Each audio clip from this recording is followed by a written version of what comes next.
જામનગરના હવાઈ ચોક વિસ્તારમાંથી એક હૃદય વિદારી ઘટના સામે આવી છે.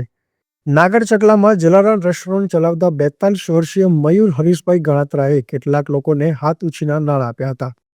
આ નાણાં પરત માંગતા તેઓને સતત ફોન પર ધમકીઓ મળતી હતી. આ માનસિક ત્રાસથી કંટાળીને મયુરે ઝેરી દવા પી લીધી હતી, જેને સારવારે શ્રીજી હોસ્પિટલમાં ખસેડવામાં આવ્યા હતા, પરંતુ સારવાર દરમિયાન તેમનું મોત થયું છે. પરિવારજનોના જણાવ્યા મુજબ એક પોલીસ કર્મચારી સહિત 3-4 મહિલાઓએ 2.5 થી 3 લાખ રૂપિયા ઉછીના આપ્યા હતા. પૈસા પરત માંગતા ધમકી આપવામાં આવતી હતી અને તેના કોલ રેકોર્ડિંગ તથા નાણાંની વિગતો લખેલી ડાયરી પોલીસે કબજે કરી છે. મૃતકના કાકાએ સમગ્ર મામલે નિષ્પક્ષ તપાસ કરી જવાબદાર લોકો સામે કડક કાર્યવાહી કરવાની માંગ કરી છે. બ્યુરો રિપોર્ટ, સમય સંદેશ ન્યૂઝ, જામનગર.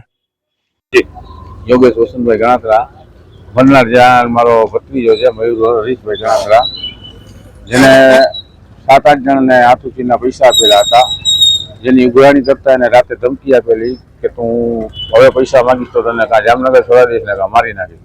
એ બાબતે એને દવા પીધેલી છે અને એનું મૃત્યુ થઈ ગયું છે. રવિવારે રાતે દવા પીધી છે, સવારે ગુજરી ગયેલ છે. અને 7-8 જણાને પૈસા આપ્યા હતા. કેને પૈસા આપ્યા છે બધા ડાયરીમાં નામ લખેલી છે અને મોબાઈલમાં જેને ધમકી આપી હતી એનું મોબાઈલ રેકોર્ડિંગ છે, જે પોલીસે કબજે કરેલું છે. પોલીસને અમારી નમ્ર વિનંતી છે કે મહેરબાની કરી સાહેબ આવા સખ્ત અને સખ્ત પગલાં લ્યો, એના ઉપર કાર્યવાહી કરો અને જે ડાયરીમાં નામ છે અને જેને ફોન ઉપર ધમકી આપી છે એના ઉપર સખ્ત કાર્યવાહી આપે એવી મારી આશા છે. આશરે કેટલી રકમ હતી? આશરે 4 લાખ જેવી છે, 4 લાખ જેવી છે.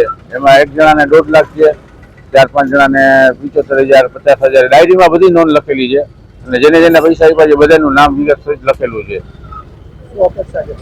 બસ પોલીસ એના ઉપર સખ્તમાં સખ્ત કાર્યવાહી કરે અને પૈસા તો બોલી જાય તો ભલે, પણ એના ઉપર કાર્યવાહી થાય. એટલે અમારો એક જે અમે સદસ્ય ગુમાવ્યું છે એના પર આ નામ છે ડાયરીમાં લખેલું જ, બધી વાર વિગત લખ્યું છે, કેટલા પૈસા આપ્યા છે, ક્યારે આપ્યા છે, બધું ડાયરીમાં વાત વિગત લખ્યું છે.